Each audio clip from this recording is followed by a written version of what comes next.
Now here's the conversation that we've been waiting to have with you today.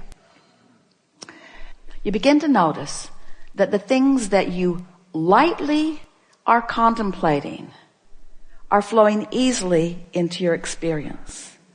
Because in the light feeling, in the absence of effort feeling, in the light, so light, maybe it's because it's unimportant, maybe because it's unimportant, I haven't been beating the drum of it, and so I don't have a lot of momentum going in opposition to it. But in the lightness of it, the universe demonstrates it in some obvious way. So this is what brought Esther to the question. The lightness seems like the opposite of effort. So when I find myself trying, which is, we hear that from you a little bit, in the realization that you're trying, you might want to stop and say, this trying could be counterproductive. I'm efforting, which means I'm not engaging the energy that creates worlds, which means I think I'll just give this another run tomorrow.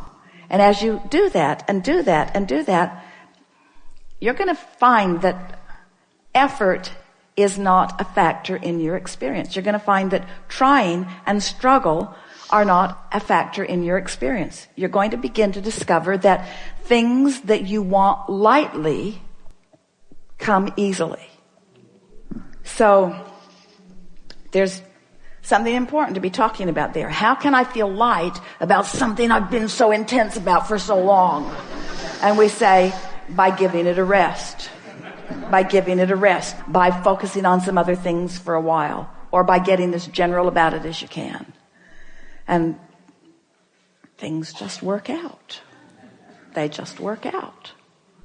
Funny thing to hear from someone who's teaching you about deliberate creation. Deliberate creation.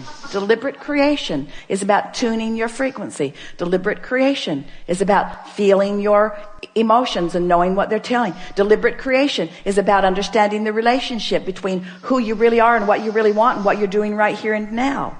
Deliberate creation is about chilling out so that there's no resistance and then focusing. It's about tending to the frequency first and then applying the thought. Oh, all right now. Integrity. Abraham, you said that I think and then I feel. So are you actually taking thought back to the element of frequency? Yep. Can you find a frequency without a thought? Can you feel the frequency of love? Can you feel the frequency of love? Now, don't get carried away about who you love or who you loved or anything like that. Just feel the frequency of love. Can you feel the frequency of love? Can you feel the frequency of enthusiasm? Can you feel the frequency of fun? So it's possible to feel a frequency by interpreting it through emotion in a sort of thoughtless place. That's all we're asking you to do. That's the thing to do first thing in the morning. Wake up and enjoy the non-thought. Don't be too quick to try to figure out what this day means and where you have to go and what you have to do. Just give yourself, if you can, 68 seconds of just basking in the energy, in the non-action, non-verbal, even non-thought, vibrational frequency. Just give it a chance and see what happens. And then watch how the thoughts begin to follow suit. It is our promise to you. Get that momentum going and you'll be off on the right foot. And as soon as tomorrow, you'll have a day unlike any other day that you've ever had. We're not kidding you. Give it a month and you'll feel absolute control of your experience. And when people see the difference in the way you feel, they'll say, what are you doing? And you say, it's kind of hard to describe. I'm doing a lot less than I've ever done before. Well, what do you mean? Well, I'm focused upon the way I feel. Well, what does that mean? It means I don't want to talk about this with you anymore. There's a really good chance you're going to talk me off my high-flying disc. Well, what are you smoking? Well, it's not like that. This is a non-drug high. It's a non-drug alignment. It's alignment that has always been there for me that now I'm consciously tapping into. It's alignment that I've been stumbling on all my life, just didn't know how to maintain it. Didn't know how to create it to begin with and didn't know how to maintain it. Now I do, so I'm doing a more consistent job of it. So I've got more momentum going. So I've got more airtime happening, more vibrational airtime, more attention, more verbal time, more stuff from me about those pipes that I want to keep open. What pipes are you talking about? Well, you see, there's this path of least resistance between me and everything else. And it's a path of least resistance between me and what I want, and it's a path of least resistance between me and what I don't want. It's a path of least resistance. And I'm just keeping the pathway open on the things that I care about. Well, how do you know the difference? Things I care about that I really want feel good to me when I think about them. When I'm focused upon what I want, it always feels good. When I'm focused in opposition, it never feels good. Oh, seems too simplistic to me, they'll say. I know, it did to me at first. That's why I tried to make it harder than it needed to be. I made it harder than it needed to be for quite a while. And then who knew? I'm supposed to feel good. Life is supposed to be fun. I have endless unseen energies that have my back, who know what I want, who are pointing the way. I had no idea the leverage, the creative energy that was available to me until I started pointing it. Well, what have you accomplished with this? Well, I feel great. I know, but what else? Well, I just feel wonderful. Well, what else? Well, it's too much to tell. Well, tell me something. Well, I just feel great. I feel great. And mostly nice people are around me. And people who used to bother me aren't coming around. And some of them that used to bother me don't bother me anymore. And ideas come more easily to me. I'm more intuitive. I'm more clear-minded. The things that occur to me occur in better timing. So when I act on them, I get more immediate results. The things that I want are just flowing into my experience. My day-to-day moments are really exciting. I used to look forward to a vacation and kind of put up with everything before it. And now every day feels sort of like that vacation. I have that lighthearted feeling all day, even when you're at work. Yeah, especially when I'm at work, because I feel purposeful there and I feel momentum there. And there's this give and take thing that happens with me at work where we're all winning as a result of our co-creating together. It's some of the best time that I spend is when I'm at work. Yeah. So many lovely people in this world. Have you noticed? Well, not so much. I haven't noticed that so much. Well, that's because I'm on my high-flying disc. I know that's what... Well, now, tell me about this stupid disc. How did you get on this high-flying disc? I was born there. I was born there.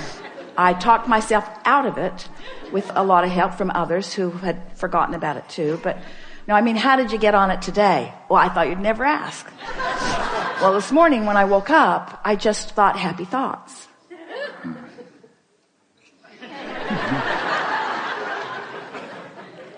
So that's your philosophy. You just think happy thoughts. Yeah? I stopped watching television for the most part. There's some shows I really like that I am recording and watching, fast forwarding through all the commercials, which means television won't be around for long because, yeah, just think happy thoughts. Hang around with people who feel good mostly. Think of reasons to feel good. But mostly, I just get up looking for a reason to feel good and almost always find it immediately. And then I milk it. Some people will think that it's too simplistic, but as you begin to demonstrate how great you feel, and as they begin to see, especially those who know you, the things that they've been hearing you talk about, as they begin to see those things flowing into your experience, as they begin to see your prosperity improving and your laughter more obvious and common, and they begin to notice how clear-minded you are and what good timing you have, what good comedic timing, what good intellectual timing, what good psychological timing, just what good timing. It's going to be so noticeable. You are going to be such powerful demonstrators of those who have accessed and harnessed and directed the energy that creates worlds, that a sort of euphoric feeling of joyful invincibility is going to be yours, to the point that when people point out even the most serious seeming from their perspective of problems, you're going to stand solid in your knowing of all is wellness, and you're going to support them in the same way that Source supports you, by not freaking out because they have chosen a lower flying disc. And before you know it, you won't freak out when you find a lower flying disc either. You'll understand how it works. You'll understand that, this is just a step one moment, and that's all part of the process. I'm predominantly now, for the first several years of my life, I was predominantly in step 3, because I was born that way. Then those around me began insisting that I become more accountable, which meant try to compensate for their inability to stay on their disc.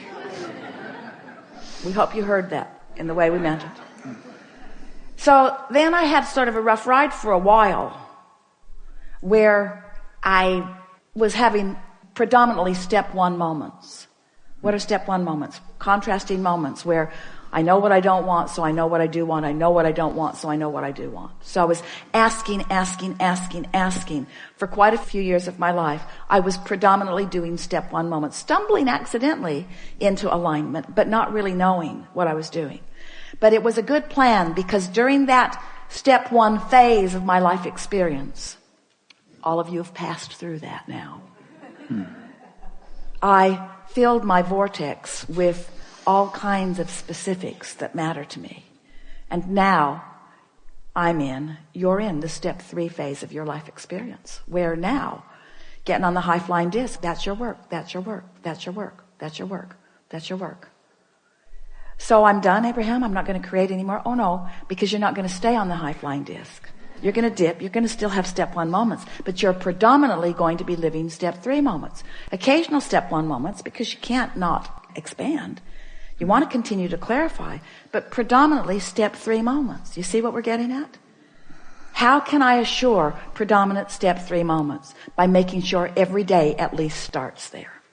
And if we have done the best sales job that we have ever done about anything, we've convinced you to at least give it a go, to at least try to see what happens. And we would so love a repeat of this gathering with these identical magnificent beings 30 days from today, to hear from you what has happened since you have found and established and maintained and enjoyed and understood what it feels like to be on that light-hearted, good-feeling, high-flying disc. We are certain at this moment that there is nothing important that we know that you don't know. We can feel that you have found resonance with some basic things that are important to who you are. And most important, we can feel that you feel sort of energized, maybe inspired is a better word, to offer some focus that we know is going to serve you in a really powerful way. It is such pleasure for us to interact with those like you who are determined and strong in your desire, who are willing and even patient enough to walk with us slowly sometimes to find these nuggets of clarity that you just feel resonance with. We have been saying for quite a while that we make too much of all of this. In our desire to simplify it for you, we go on and on and on. But it is our knowing that today you have found some simple steps, and we know you feel the resonance with who you are. Our favorite thing about you and our time that we spend with you is that moment when conscious realization occurs to you as you make the correlation between something that you did vibrationally and something that happened in terms of demonstration. That's just the best for us.